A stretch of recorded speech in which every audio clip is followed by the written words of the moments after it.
대통령이 세월호 참사 대책으로 국가안전처를 내놓고는 2009년에 수출한 아랍에미리트 원전 발전기 설치 행사가 있다면서 비행기에 올랐습니다. 그때가 오후 4시 무렵이었습니다. 바로 직후인 4시 반쯤 뉴스 속보가 떴습니다. 서울 마포구 한강변에 있는 당인리 화력발전소에서 불이 났습니다. 이 불은 30분 만에 꺼졌고 인명피해도 다행히 없었습니다. 저녁 7시에 또 뉴스 속보가 떴습니다. 경기 군포 금정역에서 지하철 전기 절연 장치 폭발 사고가 일어나 11명이 다쳤습니다. 거의 같은 시각 대구의 한 고등학교에서 불이 났습니다. 교사 1명이 연기를 흡입해 병원으로 옮겨졌고 야간 자율학습 중이던 학생 500명이 대피해야 했습니다.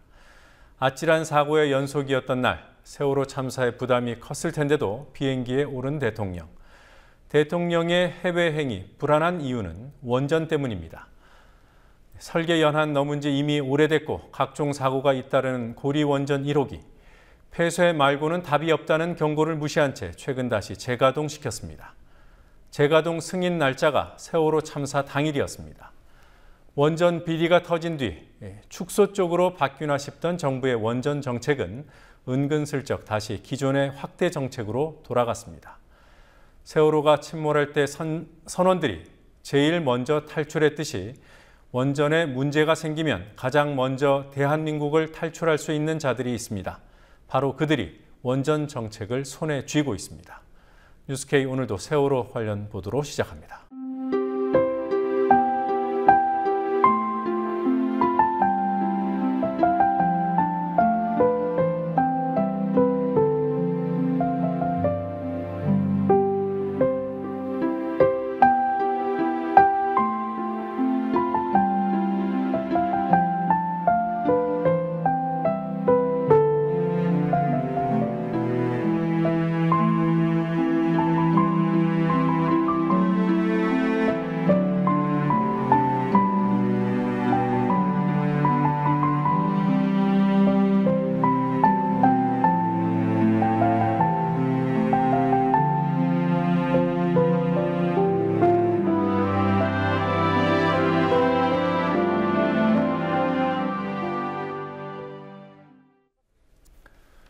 실종자 가족들의 마음을 대통령도 청와대도 헤아리지 못했지만 유가족들은 달랐습니다. 유가족 대책위원회는 진도로 가서 실종자 가족들을 만난 뒤 내일 오전에 대통령 담화에 대한 입장을 발표하겠다고 밝혔습니다. 그리고 또 한 가지 믿기지 않는 사실이 조금 전에 확인됐습니다. 경찰이 유가족들을 미행하다가 들켰습니다. 단원경찰서 정보과 형사가 실종자 가족들 만나러 진도로 내려가는 유가족들을 미행했다고 합니다. 일부 유가족은 증거 사진을 찍고 단원경찰서에 항의하러 갔습니다. 안산 합동분향소에 나가 있는 중계 카메라 연결해 보겠습니다. 윤이나 PD. 네, 정보과 형사가 유가족들을 미행했다. 사실로 확인이 된 겁니까? 네, 사실로 확인됐습니다. 단원경찰서 정보과 박정서 형사와 강명신 형사 2명이 진도로 가던 유가족 대책위의 뒤를 받고 불법 미행한 사실이 지금 유경근 대변인으로 통해 확인됐습니다. 지금 김형기 부위원장과 대책위 총 6명이 단원경찰서에 항의 방문을 가던 중이고 10시 반에서 11시경에 경찰서에 도착 예정입니다. 아직 정확히 왜 형사가 불법 미행을 시도했는지에 대해서는 파악이 되지 않은 상태지만 머지않아 경찰서에 방문해서 그 경위가 드러날 것으로 보입니다. 네. 자, 정리를 해보면 정보과 형사 2명이 유가족들을 미행하다 발각이 됐고 지금은 유가족 중 일부가 경찰서로 가서 항의를 하고 있는 그런 상황이군요. 네, 그렇습니다. 진도로 실종자 가족을 만나러 가던 유가족 대책위 측은 불법으로 미행하는 차를 발견하고 그리고 그 2사람이 형사였던 사실을 발견을 하고 취재진에게 문자를 보내왔습니다. 증거사진 2장도 보내왔는데요. 그 2명이 박정서 형사와 강명신 형사, 단원경찰서의 정보과 형사들로 밝혀졌습니다. 이 2명이 왜 도대체 유가족 대책위의 뒤를 밟았는지, 어디서부터 밟았는지는 정확한 사실은 더 파악을 해야 하는 상황입니다. 네, 조금 전에 사진에 나왔던 형사들이 바로 그 형사들이라고 하는 겁니다. 자, 대통령 담화 내용 오늘 공개가 됐습니다. 유가족들 입장과 얼마나 유사한지, 유가족들의 입장이 얼마나 반영됐는지 따져보도록 하죠. 지난주 금요일 유가족들이 대통령을 만나기 전에 발표한 요구사항들과 오늘 담화 내용 비교해보면 어떻든가요? 유가족 요구사항의 핵심이 명확히 드러나지 않은 담화문이었다고 평가할 수 있습니다. 하루라도 빨리 가족의 품으로 돌아올 수 있도록 실종자 수색에 전념할 것과 진상규명을 위한 특별법을 제정하라는 것이 유가족 요구사항의 핵심입니다. 하지만 박근혜 대통령의 담화문에는 실종자 수색 작업에 대한 내용이 빠져 있고 특별법 제정에 대한 내용도 충분히 담겨 있지 않았습니다. 박 대통령의 담화문을 보면 유가족 대표단이 요구한 민간참여 진상조사위원회 구성을 언급하면서도 특별법에 대해서는 사고 책임자에게 구상권을 행사한다는 피해 보상에만 초점이 맞춰져 있습니다. 유가족이 밝힌 진상조사위원회의 취지인 수사의 독립성, 성역 없는 수사에 대한 내용은 뚜렷이 드러나지 않았습니다. 유가족이 해경에 대한 철저한 수사를 촉구한 것에 대해서는 해경 해체라는 다른 답을 내놨습니다. 그 밖에도 박 대통령은 유가족의 요구대로 추모비를 설립하고 4월 16일을 국가안전의 날로 지정할 것을 제안했습니다. 부정부패 문제, 관피하로 지칭되는 민간 유착 문제를 근절하겠다고도 말했습니다. 네. 대통령의 담화문에 대한 유가족 대책위의 공식 입장은 내일 진도에서 나오는 겁니까? 네, 그렇습니다. 원래는 오늘 오후 3시 안산 와스타디움에서 공식 기자회견을 할 예정이었는데요. 유가족 대책위는 실종자 가족의 입장이 지금으로선 가장 중요하다라고 말을 하면서 기자회견을 미뤘습니다. 가족 대책위의 유경근 대변인은 진도에 직접 내려가 실종자 가족들의 의견을 충분히 듣고 내일 오전 중에 대책위의 입장을 밝히겠다고 말했습니다. 유 대변인은 유가족 대표단이 지난 금요일 대통령을 만나 수색 문제를 강조했지만 결국 그 얘기를 귀담아 듣는 사람은 없었다고 지적했습니다. 유가족 대책위가 안산이 아닌 진도로 내려가서 기자회견을 하기로 결정한 이유는 수색의 중요성을 다시 한번 강조하고 싶기 때문이라고 말했습니다. 이에 따라 유가족 대책위 임원진 전원을 포함한 학부모 50여 명이 오늘 진도로 출발했습니다. 네. 자, 공식 입장은 아니더라도 분향소에 있는 가족들 반응 들어봤습니까? 네, 들어봤습니다. 분향소에 있는 한 유가족은 오랫동안 기다렸던 대통령의 사과인 만큼 관심을 가지고 귀를 기울였다고 말했습니다. 해경을 해체한다는 소식에는 첫 반응으로 진도에 있는 실종자 가족들이 걱정된다라는 것이었습니다. 해경이 혼신의 힘을 다해 수색에 힘써야 할 때 해경을 해체하면 수색이 제대로 되겠냐고 되묻기도 했습니다. 또 잘못한 점이 있으면 책임을 져야 하는데 그대로 없앤다고 끝나는 것은 아니라고도 말했습니다. 해경 해체, 정부 조직 개편과 같은 강도 높은 개혁 의지를 밝힌 점은 긍정적으로 평가한다는 의견도 있었습니다. 다만 확실하게 약속을 지키는지는 두고 봐야 한다고도 말했습니다. 대국민 담화를 발표하면서 보인 박근혜 대통령의 눈물에는 우리는 눈물이 다 말라버렸다고 쓴웃음을 지었습니다. 우는 것보다 중요한 게 지금 남은 아이를 찾는 것이라고도 말했습니다. 대통령이 담화 후 해외 출장을 떠나는 것에 대해서는 일이 있으면 가야 하지만 바로 외국으로 가버리는 게 진심으로 사과하는 것이 맞는지는 잘 모르겠다고 답변했습니다. 대통령의 말이 진정성이 있다고 믿고 싶지만 한 달 동안 세월호 사고를 겪으면서 정부의 말은 믿을 수가 없다고 말했습니다. 지금까지 안산 합동 분향소에서 국민TV 뉴스 윤인아입니다. 네, 박근혜 대통령의 대국민 담화에 대한 정치적인 평가가 다양하게 나오고 있지만 참사가 일어난 지 한 달이 넘도록 가족 시신조차 찾지 못한 실종자 가족들은 실망과 불안이 역력합니다. 25분짜리 담화 그 어디에도 실종자 구조, 수색 이런 말은 없었습니다. 해경 해체라는 초강수도 정치적 카드로는 유효할지 모르겠지만 실종자 가족들 사이에서는 수색 차질에 대한 우려가 커지고 있습니다. 범정부 사고대책본부가 마련된 진도군청 연결해 보겠습니다. 김희주 PD. 네, 김희주입니다. 네, 대통령 담화 끝나고 실종자 가족들이 팽목항에서 진도군청 쪽으로 이동했다고 들었습니다. 가족들이 입장을 발표했습니까? 실종자 가족들은 대통령 담화문에 실종자 수색에 대한 언급이 없다면서 강한 우려를 표했습니다. 해경의 해체와 관련해서도 수색에 차질을 빚거나 해경이 동요하지 않을까 불안해하는 모습이었습니다. 질의가 없으시면 이상으로 브리핑을 마치겠습니다. 저기요. 백 브리핑으로 해드릴게요, 그러면. 아니 국민을 위해 각삼에 대통령이 말씀하셨다고 그랬는데 그 국민의 그러면 실종자 애들은 없는 겁니까? 그 실종자 부모들이 와갖고서는 갖다 이렇게 기자회견까지 해야지 되고 어떻게 할 겁니까? 라고서는 울어야지 되고 지금 이런 상황까지 만드는 겁니까? 대통령님이 그 첫 문구에 실종자가 최우선이다라고서는 구조가 최우선이다 그 한 단어만 넣어주셨으면 되는 거를 갖고 정말 국민을 위한 그런 마음이 있으셨던 겁니까? 부모님 저희가 말씀드린 대로 저희는 부모님들과 한 사람 실종자 찾을 때까지 끝까지 같이 여러분들 같이 해서 아니, 지금 엄마도 같이 한다 구조를 갖다 한. 가족들은 가장 중요한 원칙은 마지막 한 명의 실종자까지 가족의 품으로 돌아오게 하는 것이라고 말했습니다. 또 해경은 끝까지 구조 현장에 머무르고 지휘자 역시 현장을 떠나지 말라고 강조하면서 앞으로 수색 작업에 대해 말로만 설명하지 말고 서면으로 알려달라고 요구했습니다. 이런 실종자 가족들 우려에 대해서 대책본부는 뭐라고 하던가요? 대책본부는 실종자 수색에 최선을 다하겠다고 밝혔습니다. 김석균 해경청장은 대통령 담화에 수색 문제가 없는 점에 대해 오늘 담화에 그 내용이 담겨 있다고 생각한다고 말했습니다.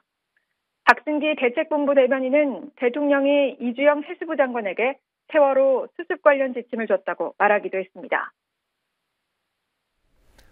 네, 대통령이 해경 해체를 선언했습니다. 해경 쪽의 반응은 어떻게 나오고 있습니까? 김석균 해경청장은 대통령의 뜻을 수용한다는 입장이었습니다. 하지만 출범된 지 61년 만에 해체 수순을 밟는 해경 내부는 충격에 휩싸인 표정이었습니다. 서해지방 해경청 관계자는 이름과 직함을 묻는 취재진에게 해경이 해체되는 마당에 그게 뭐가 중요하냐며 허탈해했습니다. 또 한 관계자는 TV를 통해 해체 소식을 듣게 됐다며 예상치 못한 결과에 망연자실한 모습이었습니다. 하지만 해경의 역할이었던 해양 구조와 해양 경비 분야를 국가 안전처로 넘길 것이라는 박 대통령의 발언을 두고 업무 기능 자체를 없애지는 않을 것이라며 임무에 충실하다는 반응도 나오고 있는 것으로 알려졌습니다. 네, 세월호가 침몰할 당시 해경이 선내에 적극적으로 진입하지 않았다는 교신 내용이 어제 공개됐습니다. 해경이 혹시 책임을 인정했는지요? 네, 사실상 인정했습니다. 고명석 대책본부 대변인은 공개된 내용이 전부라며 공개된 녹취록과 관련해 어떤 반박도 하지 않았습니다. 이어서 입장이랄 게 없다, 공개된 그대로라고 거듭 말하면서 해경의 초동 대응 실패에 대한 책임을 우회적으로 인정했습니다. 네, 초기 동영상, 추가로 공개했던 초기 구조 동영상이 공개된 지 20여일 만에 결국 시인을 하는군요. 자, 세월호 침몰 사고 유관 부처에 대해 감사를 벌이고 있는 감사원이 오늘 서해 해경청으로 조사를 나왔다고 하던데요. 어떤 조사를 벌인다는 겁니까? 네, 감사원은 지난 14일부터 50여 명의 인력을 투입해서 해양수산부, 해경, 한국선급 등을 대상으로 감사에 돌입했는데요. 오늘은 허술한 초동대처로 논란이 된 해경에 대한 조사를 시작했습니다. 오늘 오전 10시쯤 1, 2, 3정 승조원 일부가 감사장이 있는 서해지방 해경청에 출석했습니다. 감사원은 감사에 착수한 사안에 대해서는 어떤 입장도 밝힐 수 없다는 입장이고 서해지방 해경청과 목포 해경 역시 감사에 대한 내용은 알 수 없다고 말해 현재 언론의 보도대로 3명의 승조원이 출석했는지 여부는 확인되지 않았습니다. 감사원의 해경 조사는 검찰의 수사와 별개로 진행됩니다. 네, 자, 오늘 끝으로 수색 상황 어땠는지 설명해 주시기 바랍니다. 오늘 저녁 6시쯤 희생자 1명이 추가로 수습됐습니다. 수습된 희생자는 여성으로 3층 식당에서 발견됐습니다. 이로써 남아있는 실종자는 17명, 희생자는 287명입니다. 오늘 오전 7시 30분엔 다지선을 고정하는 줄 4개 중 1개가 끊어지면서 오후 4시 40분이 돼서야 수색이 재개됐습니다. 지금까지 진도군청에서 국민TV 뉴스 김희주입니다. 박근혜 대통령이 오늘 대국민 담화에서 해경의 구조 업무가 사실상 실패했다고 규정했습니다. 해경의 구조 실패에 대한 수사가 본격화될 계기가 생겼지만 검찰은 여전히 의지를 내보이지 않고 있습니다.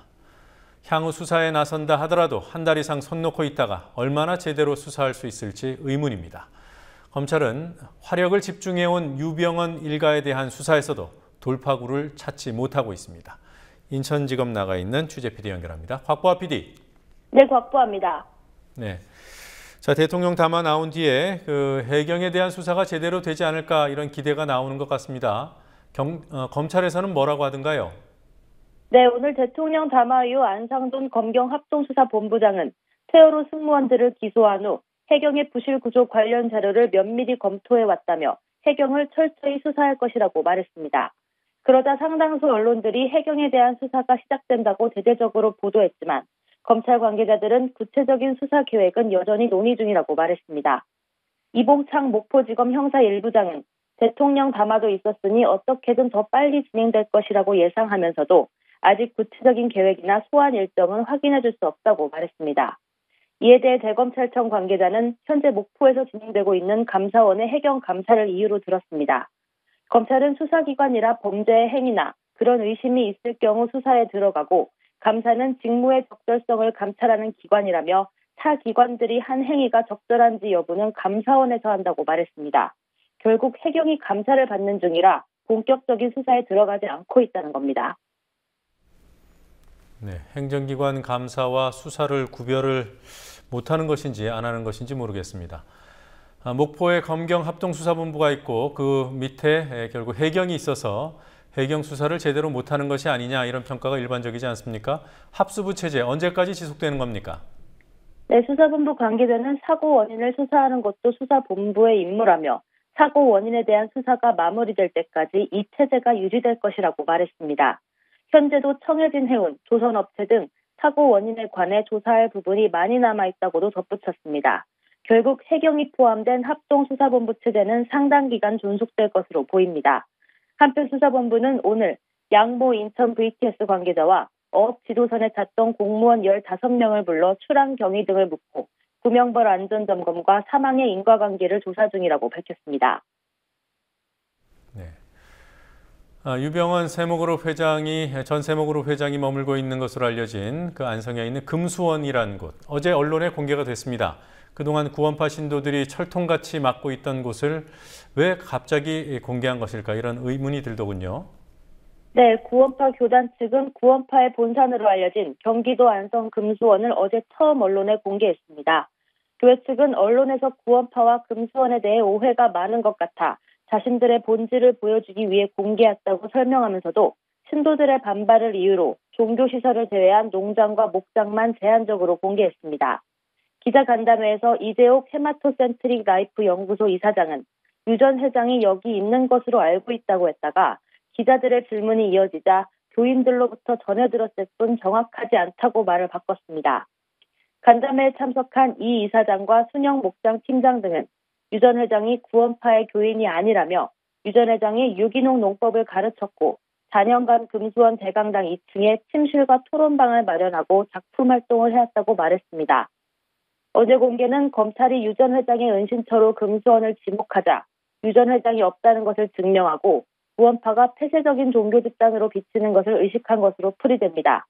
하지만 핵심 시설인 종교시설과 유 전 회장이 작업실로 썼다는 공간을 공개하지 않고 간담회에 참석한 교인들이 금수원의 일부만 대변한다는 점에서 금수원과 구원파에 대한 의혹은 그대로 남아 있습니다. 유병헌 전 회장에 대한 영장실질심사 내일이죠?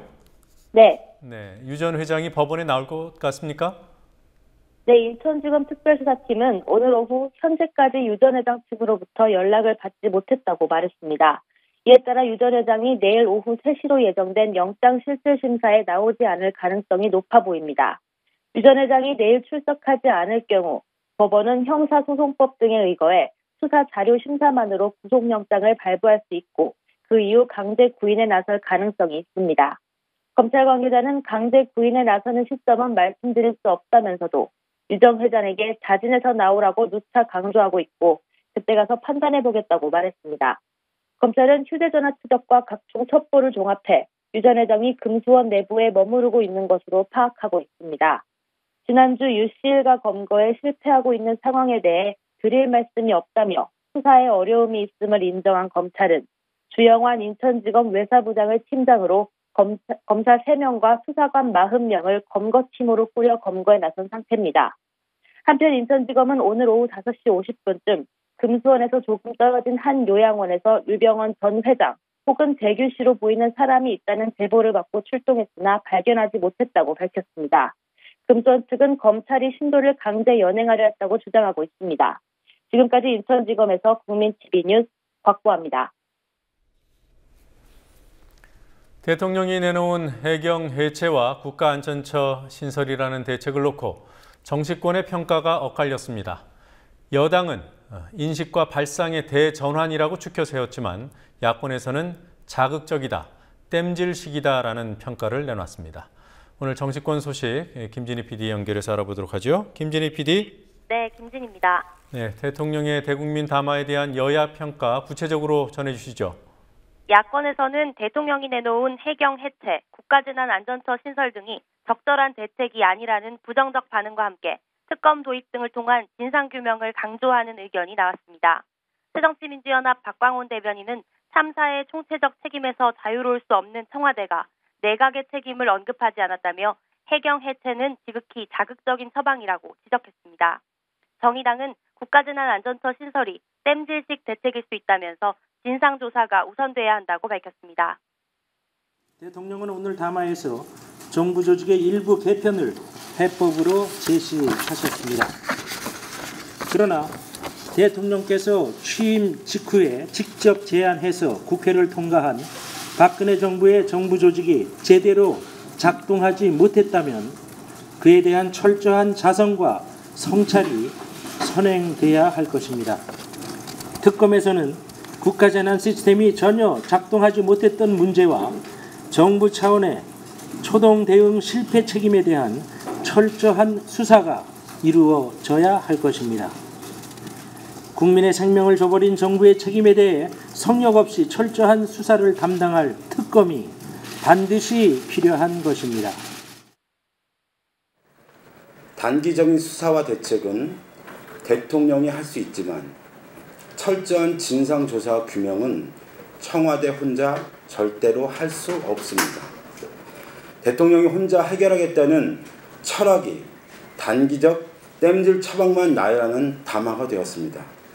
세월호 참사의 근본적 해결을 위한 유일한 답은 대통령은 빠지고 독립적인 범국민 조사기구의 구성이라는 것을 다시 한번 밝혀둡니다.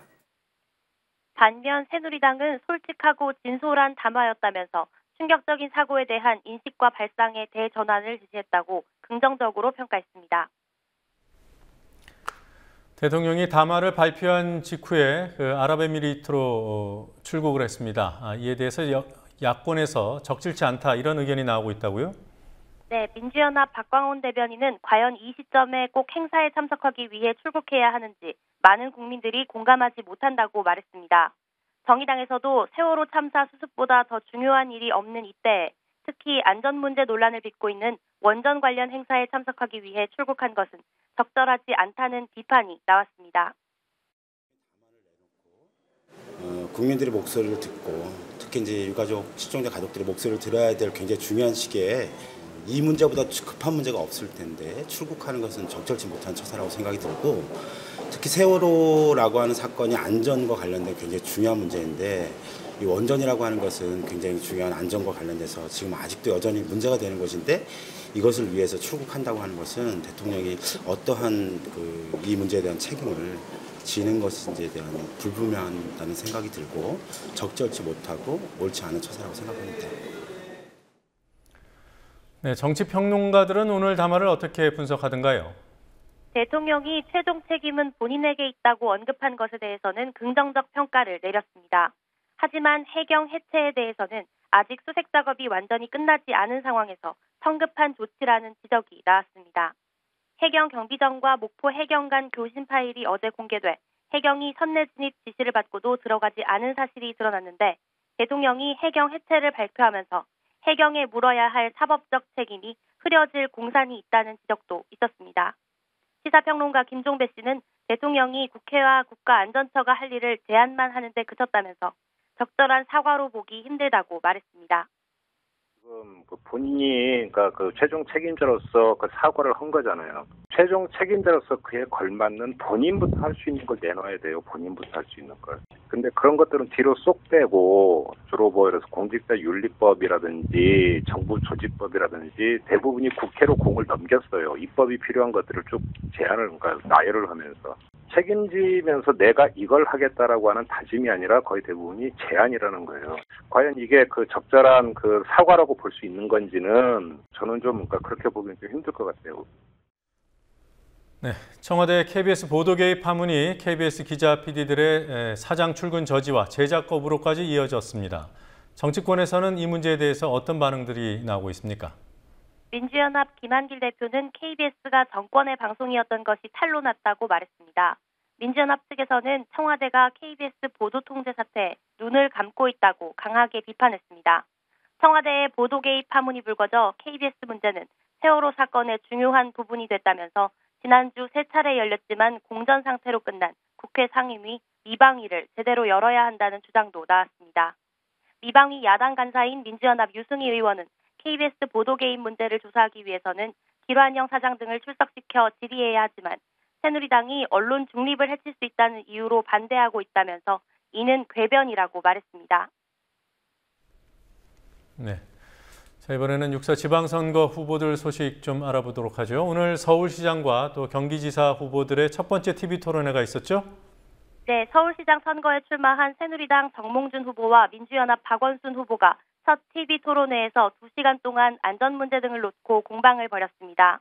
정 후보는 박 후보가 과거 평택 미군기지와 제주 해군기지 반대 성명서에 서명한 적이 있다고 공격하고 북한 인권에 대한 질문도 이어가면서 공세를 폈습니다. 이에 박원순 후보는 정 후보가 철진한 색깔론을 들고 나왔다면서 상대방에 대한 예의가 있어야 한다고 반격했습니다. 또 정 후보가 서울시 안전 예산이 전임 시장 때보다 1,000억 원가량 줄었다고 지적하자 박 후보는 안전 예산이 지속적으로 증가하고 있다면서 앞으로도 4년간 2조 원을 늘리겠다고 밝혔습니다. 경기지사 선거에 나선 새누리당 남경필 후보와 민주연합 김진표 후보도 오늘 첫 TV 토론회를 가졌습니다. 남 후보는 김 후보가 내놓은 보육교사 7만 명의 공무원 전환 공약이 현실성이 떨어진다고 비판했고 김 후보는 중앙정부와 지방정부가 나눠 부담하면 어려움 없이 이행할 수 있다고 반박했습니다. 국민TV 뉴스 김진희입니다. 네, 김진희 PD 수고했습니다.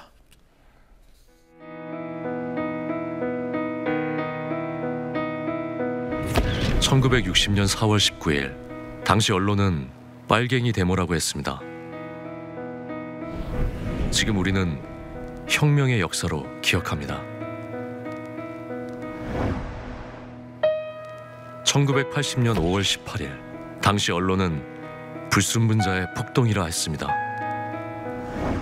지금 우리는 독재에 항거한 정의의 역사로 기억합니다. 1987년 6월 10일 당시 언론은 대학생 가두 시위라 했습니다. 지금 우리는 민주주의를 쟁취한 감격의 역사로 기억합니다.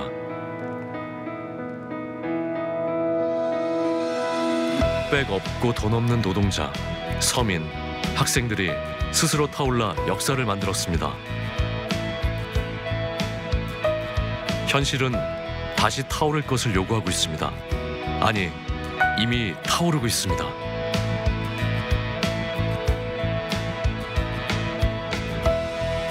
빨갱이를 종북으로, 불순분자를 외부 세력으로, 언론은 말만 바꿨을 뿐 역사를 부정하고 있습니다. 2014년 4월 1일 국민TV가 개국한 이유입니다. 국민TV는 역사를 역사로 기록하겠습니다.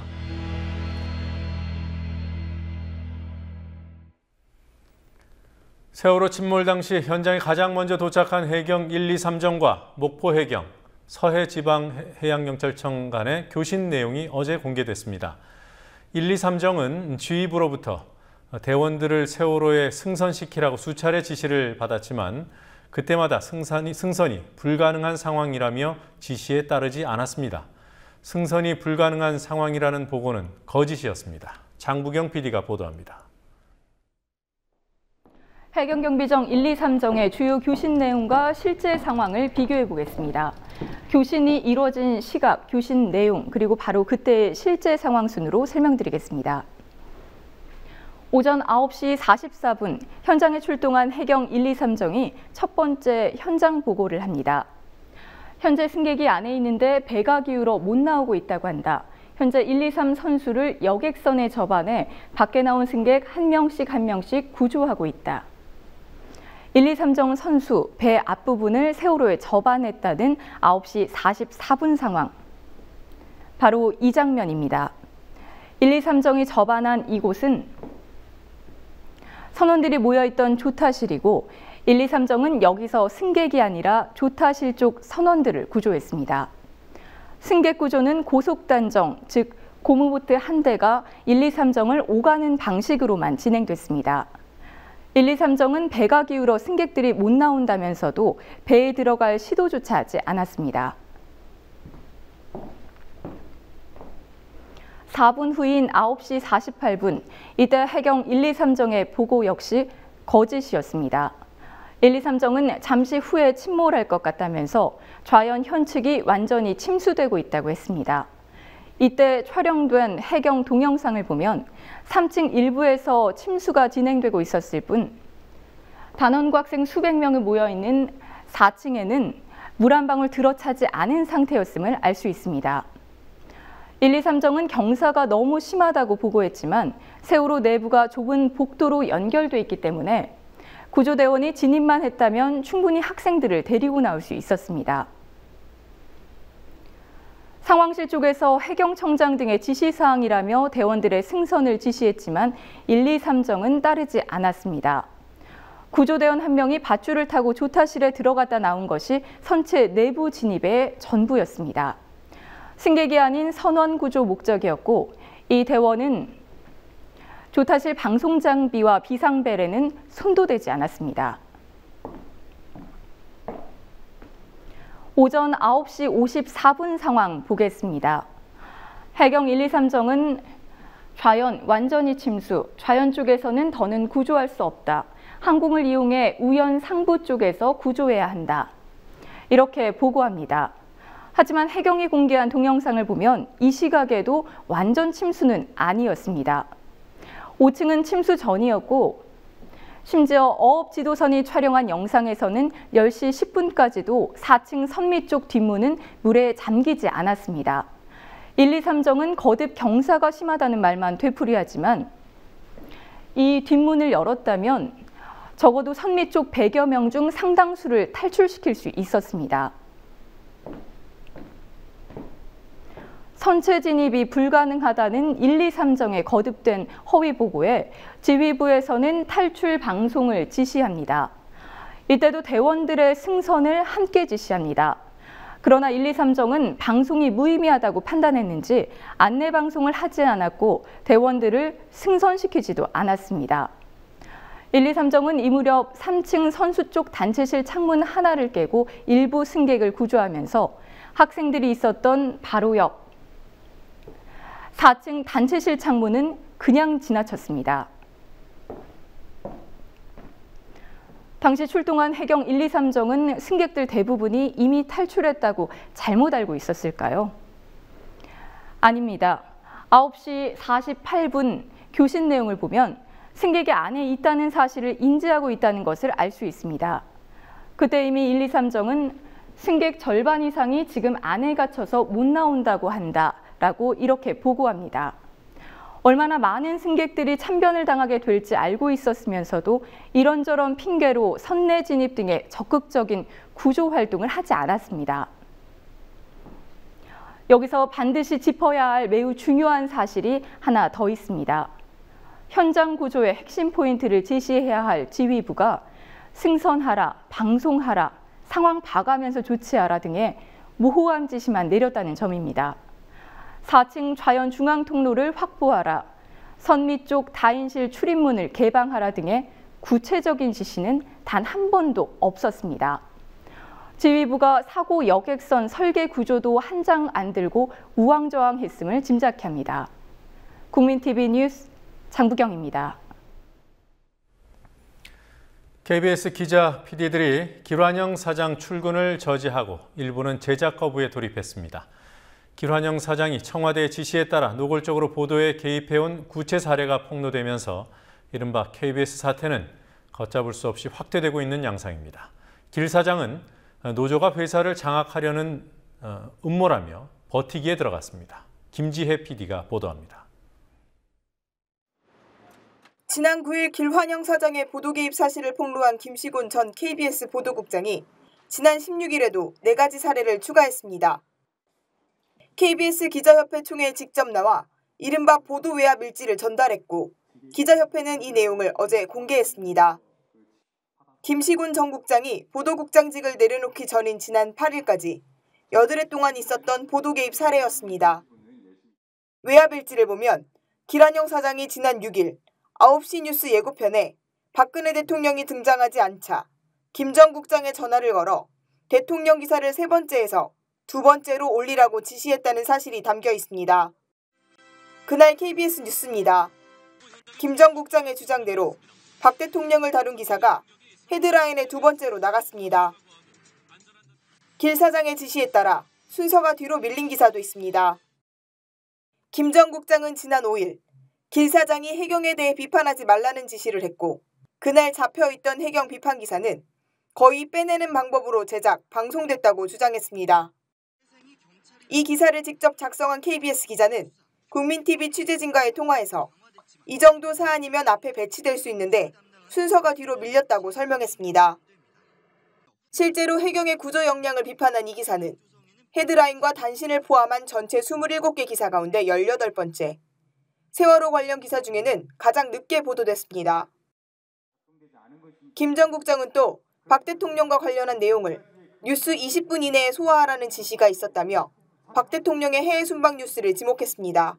길환영 사장께서 대통령을 모시는 원칙이 있었습니다.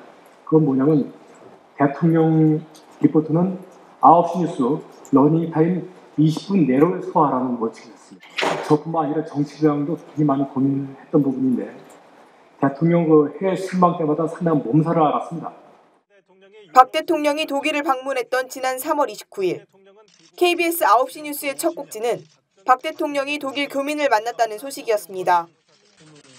당시 SBS와 MBC도 이 소식을 비중 있게 전했지만 머릿 기사는 당시 최고 이슈였던 허재호 대주그룹 전 회장의 황제노역 뉴스였습니다. 김 전 국장의 폭로 이후 KBS 내부에서는 길환영 사장의 사퇴를 촉구하는 목소리가 더 커지고 있습니다. 오늘 오전 전국 언론노조 KBS 본부는 길환영 사장의 출근을 막아섰습니다. KBS 기자협회는 오후 1시부터 제작 거부에 나섰고 PD협회도 제작 거부를 결의하며 시기를 조율하고 있습니다. 앵커들도 제작 거부에 동참함에 따라 오후 3시 KBS 1TV 뉴스부터 당장 빈자리가 보이고 있습니다. 하지만 길환영 사장은 오늘 임기, 자리에 연연하지 않는다면서도 지금 상황에서는 사퇴 의사가 없음을 밝혔습니다. KBS 기자와 PD들이 제작 거부에 나선 것은 부당 징계와 인사처리를 요구했던 지난 2012년 이후 2년 만입니다. 길 사장이 사퇴를 거부함에 따라 사태가 장기화될 가능성도 있습니다. 국민TV 뉴스 김지혜입니다. 박근혜 대통령은 오늘 오전 청와대에서 대국민 담화를 발표한 직후 아랍에미리트 연합으로 떠났습니다. 2009년 말 이명박 정부 때 수출한 아랍에미리트 원전의 운영권을 따내기 위해서입니다. 청와대는 이를 국익이 걸린 일이라고 했지만 아랍에미리트 원전은 건설 계약 체결 당시부터 과연 실익이 있는 것인지 논란이 제기된 사업입니다. 강신혜 PD가 보도합니다. 2009년 12월 27일 아랍에미레이트 원전 사업 프로젝트에 한국이 최종 사업자로 선정됐다는 보도가 쏟아져 나왔습니다. 청와대는 한국의 첫 번째 원전 수출 계약이라며 규모가 400억 달러, 47조 원에 이른다고 홍보했습니다. 그러나 정부는 원전 수출 계약의 구체적인 내용을 공개하지 않았고 일부 언론들에서 의혹이 제기되기 시작했습니다. 먼저 사업의 규모가 과하게 부풀려졌다는 의혹입니다. 정부는 건설과 운영 각각 200억 달러씩 총 400억 달러의 규모의 사업이라 했습니다. 운영 부분을 60년치로 계산한 것도 문제였지만 운영 부분은 아예 계약 대상이 아니었습니다. 원전 수주를 대가로 아랍에미리트에 한국군을 파병해 논란이 일기도 했습니다. 계약 1년 뒤 정부는 뒤늦게 파병 사실을 밝히며 매해 100억 원 정도가 드는 비용 전액을 한국이 부담해야 한다고 밝혔습니다. 원전 수출 계약이 밀양 사태의 원인이었다는 비판도 일었습니다. 지난해 5월 밀양 송전탑 공사 재개 직후 한 전 부사장이 기자간담회에서 밀양 송전탑과 원전 수출의 관계를 언급했습니다. 아랍에미리트에 수출하는 원전의 모델인 신고리 3호기가 잘 가동되는지를 2015년까지 보여줘야 한다는 조건이 수출 계약서에 명시돼 있다고 말했습니다. 밀양 송전탑이 없으면 신고리 3호기의 생산 전력을 송전할 수 없기 때문에 공사를 강행했다는 뜻으로 해석됩니다. 건설만 가지고는 이익을 거의 볼 수 없다는 평가가 나오면서 금전적 관점에서만 본다면 원전 운영권을 따내는 것이 중요하다고 전문가들은 지적합니다. 그러나 운영권을 따기도 쉽지 않습니다. 아랍에미리트는 운영사의 핵 연료 조달과 핵 폐기물 처리 능력을 중시하지만 한국은 미국과의 원자력 협정에 손발이 묶여 제시할 수 있는 방안이 제한적이기 때문입니다. 세월호 사과 담화를 발표하자마자 해외로 출국한 박근혜 대통령이 자신의 무리수를 만회할 성과를 가져올지 주목됩니다. 국민TV 뉴스 강신혜입니다.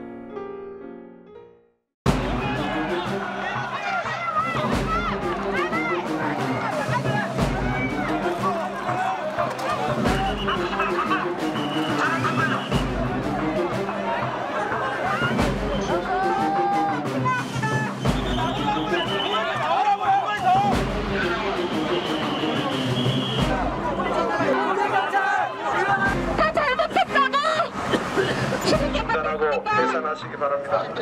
저희는 사람입니까? 그렇지. 일반 시민들은 계산해 주시기 바랍니다.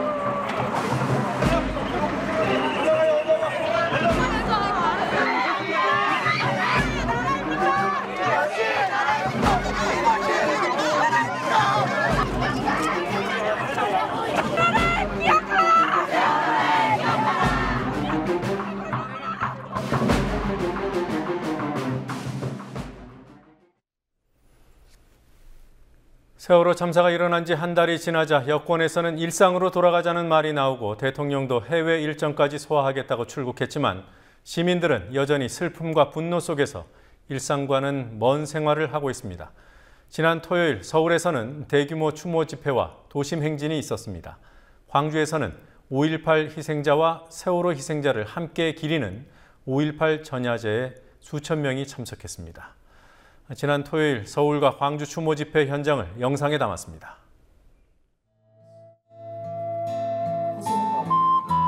책임자를 처벌하자! 처벌하자! 기존의 질서에 향해 싸워나갈 것입니다. 정계 분노로 만들기 위한 도로 행진이 있습니다. 오른편으로 해서 천천히 이동해서 빠져나가겠습니다. 전남지구 너의 얼굴 잊지 않을게. 너의 몸짓 잊지 않을게. 너의 음성, 너의 웃음, 제잘거림 잊지 않을게. 이제 그만 놓아버리렴. 이제 그만 잊어버리렴. 그 어둠, 그 차가움, 그 무서움 잊어버리렴.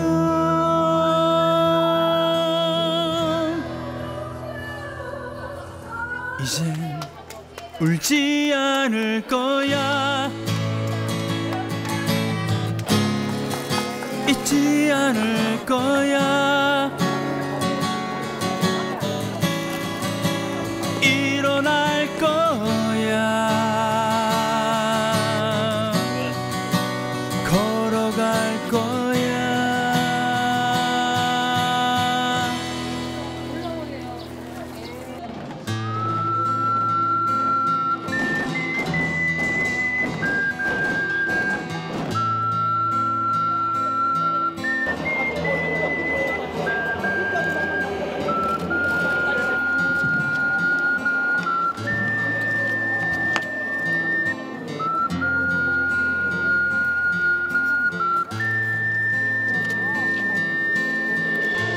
좋은 세상 있기를 바래. 정말 천국 있기를 바래. 시험 공부 대학 입시 학원 따윈 없는 세상이 절대 잊지 않기를 바래. 용서하지 않기를 바래. 바보 같은 무책임한 개걸스런 어른 따위들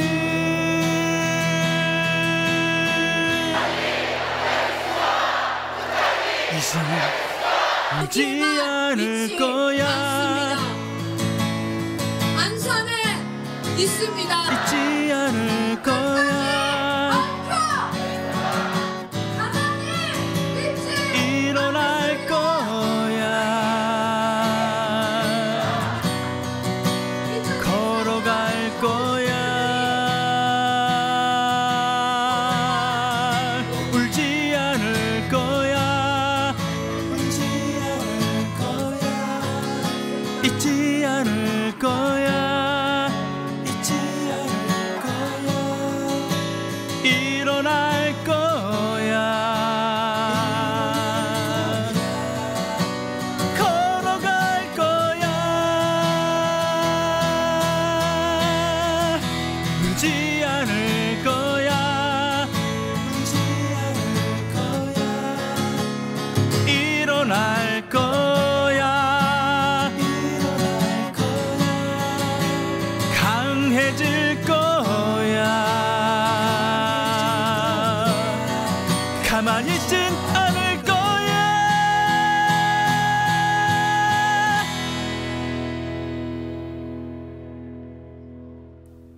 잊지 않을 거야.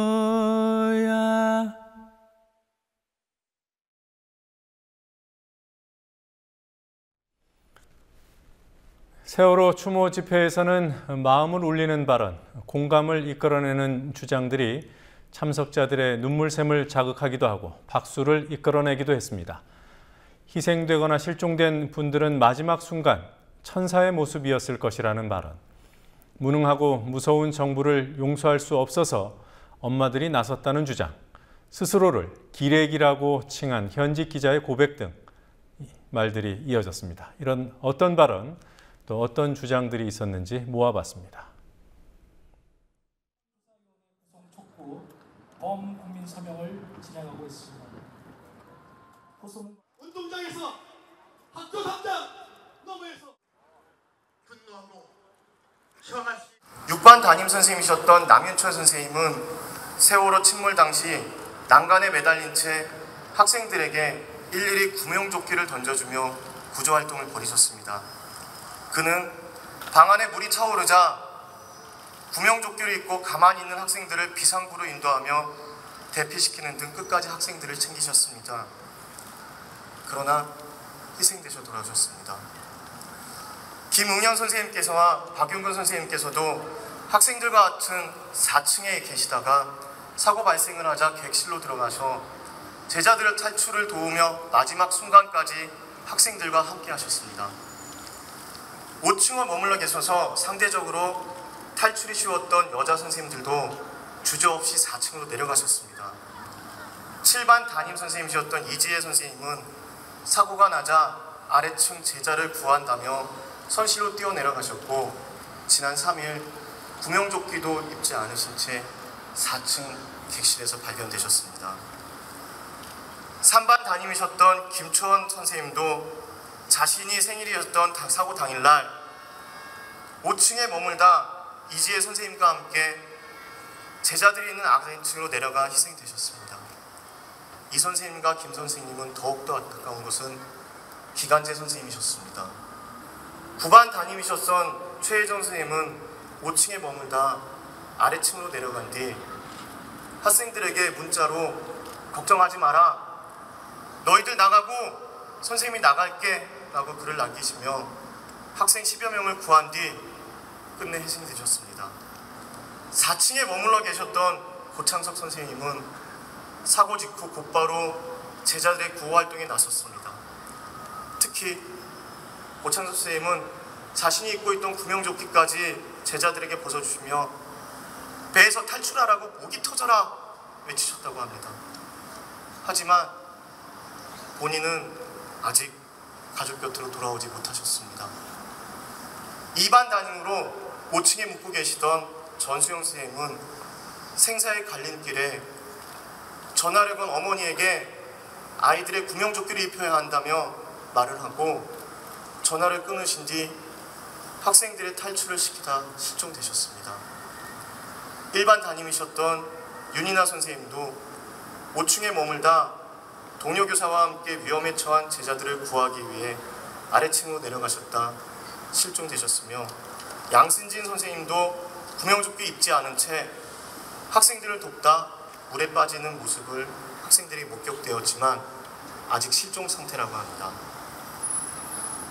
침몰 당시 빨리 나와라, 이쪽으로 나와라 소리치며 학생들을 탈출시킨 뒤 구조되었으나 200여 명의 생사를 알 수 없는데 혼자 살기 힘이 벅차시다며 나에게 모든 책임을 지어달라며 학생들의 희생을 자책하던 강민규 교감선생님도 단원고 이번 참사의 희생자십니다. 이렇게 선생님들께서 학생들과 끝까지 하셨습니다. 지난 15일 희생자 학생 유가족 선생님분들께서는 희생되시거나 실종되신 선생님들이 학생들과 함께한 그 마지막 순간 천사의 모습이었을 거라고 얘기하십니다.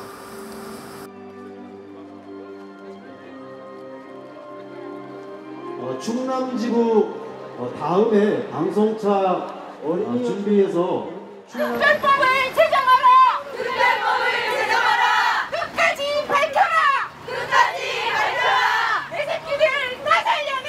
내 새끼들 다 살려내! 엄마!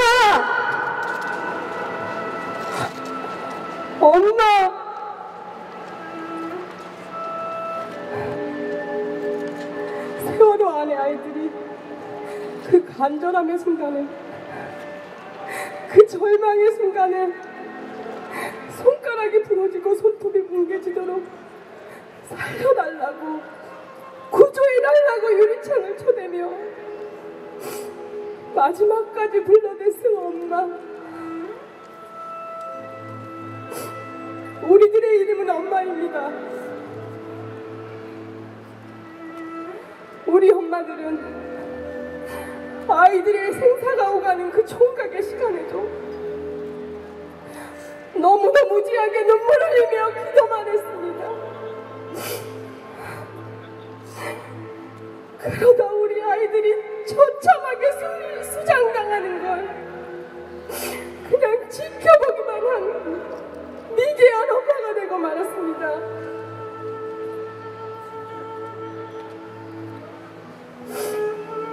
부모의 눈앞에서 아이들을 수장시키는 이 무능하고 무서운 정부를 믿고 눈물이나 흘리며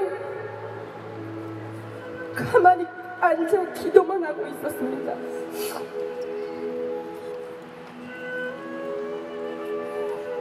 참을 수가 없었습니다. 견딜 수가 없었습니다. 용서할 수가 없었습니다. 그래서 엄마들이 나섰습니다. 이 앞에 서 있는 저는 그렇게 여러분들이 욕하시는 기레기 중에 한 명입니다. 이 자리에 설 자격조차 없는 그런 사람입니다. 하지만 그 기레기들도 이제는 가만히 있지 않겠습니다.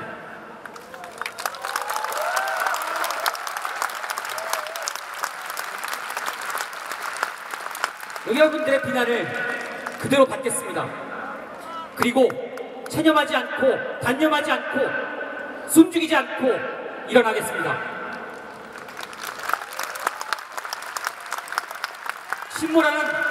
신문하는 KBS, MBC, 한국 언론 그곳에 선언이 되어서 국민들을 구조하겠습니다.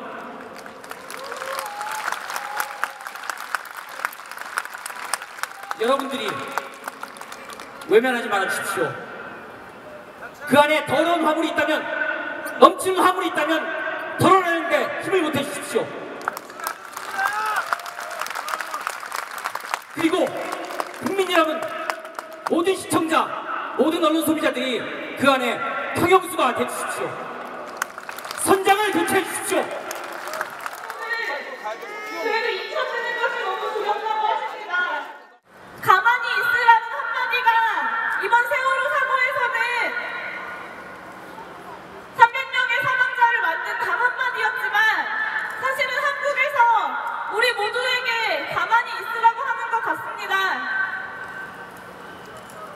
물론 저도 알 수 없는 은색 차량이 와서 저를 찍어가고 경찰이 와서 당신이 하는 건 추모가 아니라 불법이다 라고 이야기하는 것들이 너무 두렵습니다. 하지만 두려워하지 않으려고 합니다. 가만히 있지 않으려고 합니다.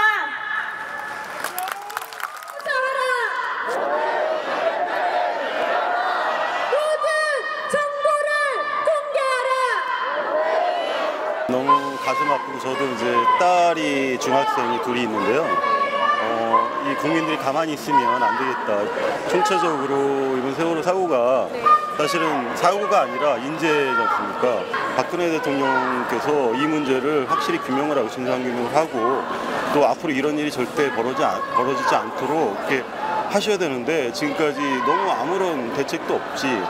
그래서 그런 부분이 국민 한 사람 가슴 아프고 통탄스럽고 분노가 되는 거죠. 그래서 나왔습니다. 네, 부조리한 것도 많고 직접 스스로가 일어나지 않으면은 해결되지 않는 것들이 많다는 걸 알려주고 싶어서 나오게 됐습니다. 아까 저희 아이가 그러더라고요. 경찰이 왜 도와주지 않고 막냐고. 뭐라고 대답해야 될지 되게 애매한데 그냥 답답한 것 같아요. 뭐 어떻다 저떻다라고 말할 수 없이 좀 답답한 마음이라고 해야 될까?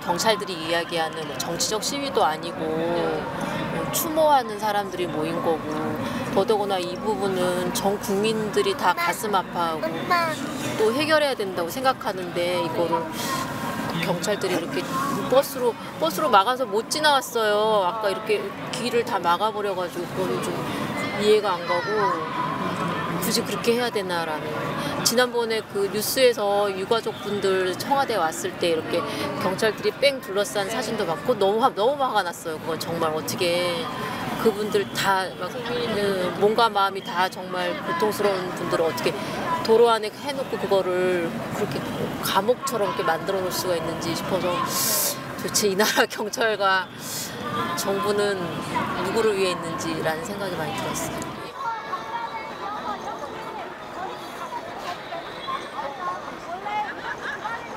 저희가 왜 국회의원을 뽑아요? 저희가 국회의원들이 제대로 잘하면 저희 엄마들 집에서 아이들 밥해 먹이고 아이들 공부 잘하라고 도닥여주고 살림하고 원래 그런 일을 하는 거잖아요. 엄마들이 좀 가정이 잘 될 수 있도록. 근데 엄마들이 거리로 나온 게 과연 뭐냐. 정치로 해결해야 될 걸 정치로 못 풀었기 때문에 엄마들이 거리로 나올 수밖에 없었던 거 아니냐. 그래서 저는 정치 선동을 운운하는데 그 지금 정치 선동 운운하면서 우리를 이상한 세력으로 국민의 목소리를 닫으려고 하는 사람들이 과연 우리 국민들의 분노를 핑계로 삼아서 정치 선동을 하려는 거다. 그 사람들에게 정치 선동을, 그런 정치 선동, 거짓으로 가득 찬 정치 선동은 당장 집어치워라. 그리고 정말 우리들의 아픔과 함께 눈물이 흐르고 동참해라. 그런 말을 해주고 싶어요.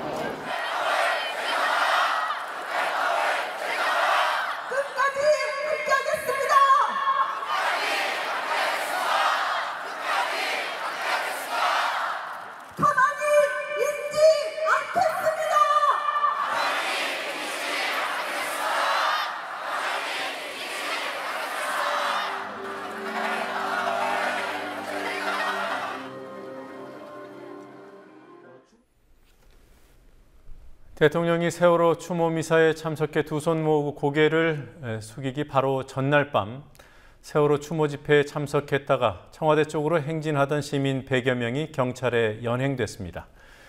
대통령이 대국민 담화를 발표하며 눈물을 흘리기 바로 전날 밤에도 광화문 광장에서 집회를 하던 시민 100여 명이 경찰에 연행됐습니다. 어제는 경찰이 치마 입은 여학생을 연행하는 과정에서 여학생의 속옷이 수백 명들 앞에서 수차례 노출되는 상황까지 벌어졌습니다. 대통령과 경찰 이미지의 대조가 극도로 혼란스럽습니다. 김현주 PD가 보도합니다. 어제 오후 7시 반쯤 서울 광화문역 동화면세점 부근 가만히 있으라는 피켓을 들고 침묵행진을 하던 시민 50~60명이 경찰에 가로막힙니다. 청와대 만민공동회라는 이름의 다른 단체 시민들과 만나기 위해 광화문 광장으로 향하는 길이었습니다. 경찰 수백 명이 이들을 순식간에 둘러싸 고립시킵니다. 이렇게 얼굴 하나 안 받아도 우리 앞에서 추모하지 말라고 가만히 있으라고 얘기하나요? 어떻게 이럴 수 있습니까? 300명 죽은 앞에. 시민들은 이동을 보장하라며 항의하지만 경찰은 해산 명령을 반복합니다. 불법행위 중단하고 해산하시기 바랍니다. 불법행위 중단하고 해산하시기 바랍니다. 얼마 뒤 경찰의 연행이 시작됩니다. 경찰은 인도에 있던 시민을 도로로 끌어내기도 합니다. 시민들은 바닥에 누워 저항해보지만 역부족입니다. 이들은 한 명 한 명 차례로 연행되면서 세월호를 기억하라, 실종자들을 잊지 않겠다 등의 구호를 외쳤습니다. 세월호를 잊지 않겠습니다! 세월호를 잊지 않겠습니다! 300명을 잊지 않겠습니다! 300명을 잊지 않겠습니다! 실종자를 기억하겠습니다! 실종자를 기억하겠습니다! 이런 식의 연행 작전이 3시간에 걸쳐 진행됐습니다. 고립과 연행 자체가 위법과 과잉이었지만 경찰은 스타킹이 찢어지고 치마가 들쳐지는 상황도 아랑곳 않고 비인권적인 연행을 이어갔습니다. 이 과정에서 여학생의 속옷이 수차례 수백 명 앞에서 노출되기도 했습니다. 항의하는 시민을 포함해 100명이 모두 연행된 이후에야 상황이 종료됩니다. 전날인 17일에도 안국역 근처에서 시민 115명이 연행되는 일이 있었습니다. 경찰은 도로를 점거한 시민들에게 해산 명령을 내렸지만 응하지 않아 연행했다고 주장했습니다. 그러나 사실은 달랐습니다. 시민들이 집회를 마치고 해산하려는 상황에서 경찰의 이른바 토끼몰이식 연행이 시작됐습니다. 경찰은 인도에 있던 시민들도 무차별적으로 연행했습니다. 건물 주변에 있는 시민들을 에워싸고 있다가 한 명 한 명 도로로 끌어내 연행하는가 하면 여성 한 명을 연행하기 위해 방패를 든 수십 명의 경찰이 동원되기도 했습니다.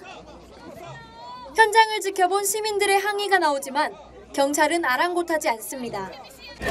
폭력 쓰지 마세요. 폭력 쓰지 마. 상인만 자꾸 폭력 쓰지 말라고요. 그러면 안 되잖아요. 연행되는 시민들은 억울함을 토로합니다. 자기네 나라는 중인데 지금 길 안내해주겠다 그러면서 지금 이러고 있는 거예요. 연행하면서. 네. 자기네 나간다고 저기서 걸어 나오는데 길 안내해주겠다고 위험하다고 하면서 이러고 있습니다. 토요일에 연행된 시민들은 2명을 빼고 모두 석방됐지만 일요일 연행자 대부분은 유치장에 있거나 조사를 받고 있습니다. 국민TV 뉴스 김현주입니다.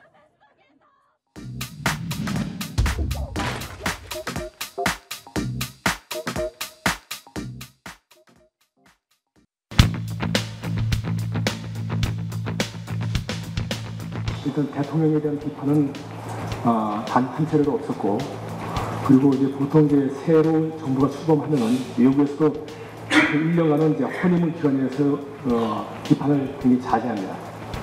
근데 올해 2월 25일이 이제 허니문 기간이 끝나는 기간이죠. 근데 그 이후에도 대통령에 대한 비판은 단 한 차례도 없었습니다. 정부 쪽에서는 배경을 비난하지 말 것을 여러 번 주문했었습니다. 그걸 요청을 한 거죠. 사장은 BH 청와대로부터 연락이 왔다며 세계 회사를 그만두라고 합니다.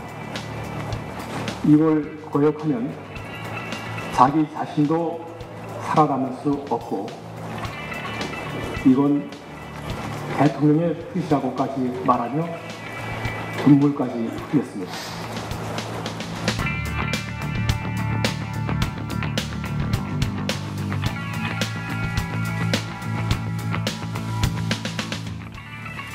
일부에서 주장하는 방송 장악은 그것을 할 의도도 전혀 없고 법적으로도 불가능합니다. 그 문제는 이 자리에서 국민 앞에 약속드릴 수 있습니다. 이미 수많은 소셜 미디어들과 인터넷 언론이 넘치는 세상에 정부가 방송을 장악하는 것이 무슨 의미가 있겠습니까?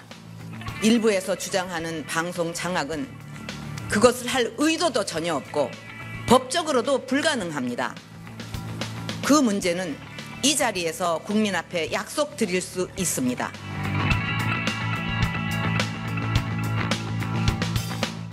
이미 수많은 소셜 미디어들과 인터넷 언론이 넘치는 세상에 정부가 방송을 장악하는 것이 무슨 의미가 있겠습니까?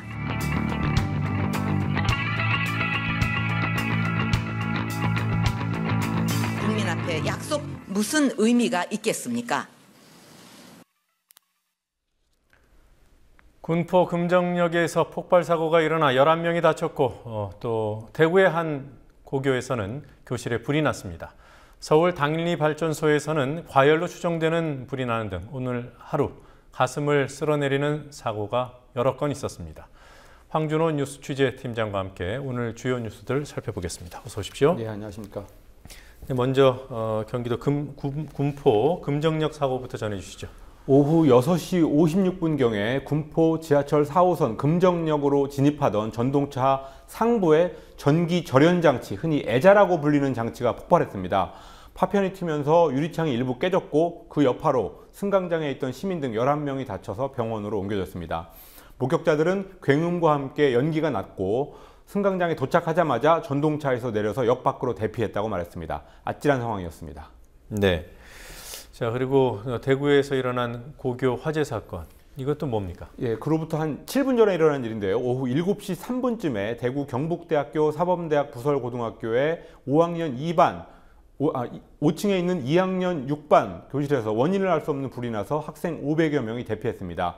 남자 교생 1명이 연기를 흡입해서 병원에 실려갔지만 생명에는 지장이 없는 것으로 알려졌습니다. 네. 교실 내에 청소도구함에서 불이 시작됐고요. 화재 발생 당시에 다행히 학생들이 야간 자습을 준비하기 위해서 교실을 비운 상태여서 큰 피해가 나지는 않았습니다. 그 외에 이런저런 사건 사고가 있었습니다. 오후 4시 반에는 서울 마포구 당인동의 서울화력발전소, 소위 당인리발전소에서라는 불리는 곳에서 대형 변압기 과열로 추정되는 불이 났습니다. 그리고 오전 11시 10분쯤에는 부산에서 공익요원이 대형 서점에 테러를 하겠다는 전화를 해서 손님과 직원 등 300여 명이 긴급히 대피하는 소동이 벌어지기도 했습니다. 네.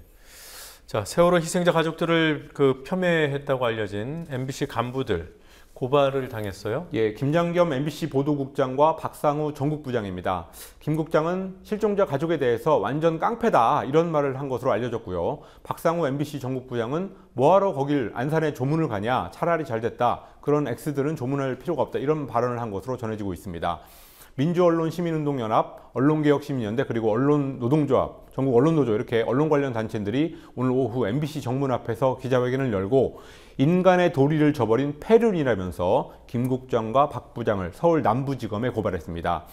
이성주 언론노조 MBC 본부장, 그러니까 MBC 노조위원장이 이 기자회견에 참석을 했는데요. 무릎을 꿇고 대국민 사과를 하면서 눈물을 흘리기도 했습니다. 네. 자, 희생자 유가족들 결국 새누리당 정몽준 서울시장 후보의 막내 아들이죠. 예. 자, 고소를 했어요. 예, 유가족 100여 명이 국민미개 발언을 한 정몽준 후보의 아들을 명예훼손 혐의로 경찰에 고소했습니다. 희생 여학생의 부모인 오모 씨가 부적절한 발언을 한 국회의원 등도 조사를 받는 마당에 정 후보 아들 사건만 유야무야 넘어가고 있어서 사실관계를 확인하는 차원에서라도 누군가 나서야 된다고 생각했다면서 고소의 이유를 밝혔습니다. 고소장을 한 사람이 내기는 했지만 위임장을 첨부할 예정인데 오늘까지 100명이 넘는 유족들이 위임장에 서명했다고 합니다. 네.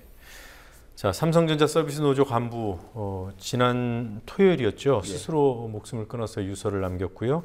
경찰이 시신을 강제로 이동시켰다는 그런 일도 있었는데요. 예, 삼성전자 서비스 협력사에서 수리기사로 일했던 염호석 씨가 노조 탄압과 생활고를 비관하는 유서를 남기고 지난 토요일에 자기의 차에서 숨진 채 발견됐습니다.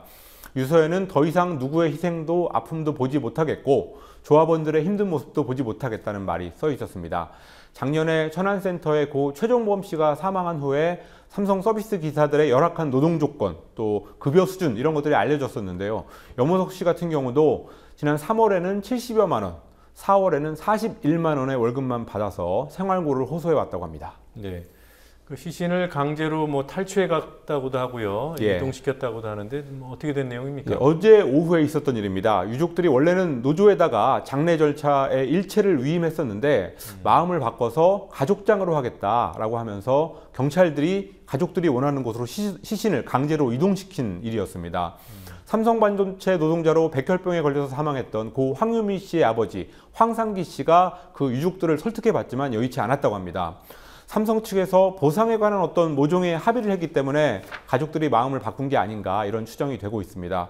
과거에 이제 군사독재 시절에 경찰이 시위대에 시신을 탈취하고 뭐 이런 경우가 있었는데 그때하고는 조금 성격이 다르지만 어쨌든 굳이 경찰이 최루회까지 쏘면서 이렇게 무리하게 했어야 하는지 여기에 대해서는 여전히 의문입니다. 네. 뭐 조합원들이 가족들이 정 그렇게 원한다면 뭐 시신을 가지고 뭐 못 내놓겠다 했겠습니까? 그렇습니다. 그런데도 불구하고 최루액을 던지면서 쏘면서 갔다는 게 점에서 조합원들이 지금 분노하고 있습니다. 네. 자, 오늘 또 어떤 뉴스들이 있었는지요? 작년 하반기 수사기관의 감청이 전년도 같은 기간에 비해서 87% 늘었다고 오늘 미래창조과학부가 밝혔습니다. 네. 기관별로는 국정원이 282건으로 84%를 차지했습니다. 지난 13일 평양의 23층 아파트가 붕괴해서 많은 인명피해가 난 것으로 추정되고 있는데요. 정부가 대북 위로 전화통지문을 보내는 방안을 검토 중인 것으로 오늘 전해졌습니다. 북한은 세월호 참사 후에 적십자 채널을 통해서 위로 전문을 보낸 적이 있습니다. 박근혜 대통령이 해경 해체 방침을 밝히면서 해양경찰관 채용 일정이 전면 중단됐습니다. 내일 예정이던 실기시험이 무기한 연기돼서 수험생들이 큰 혼란에 빠졌습니다. 네. 자, 오늘 여기까지 듣도록 하겠습니다. 수고하셨습니다. 예.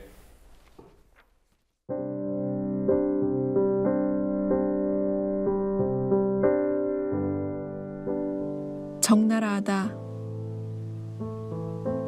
이제 부끄러움을 숨기지 않는다. 세상은 막 하고 살자 한다.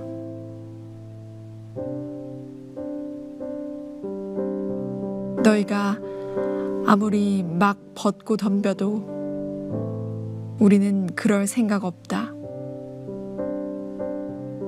절대로, 절대로.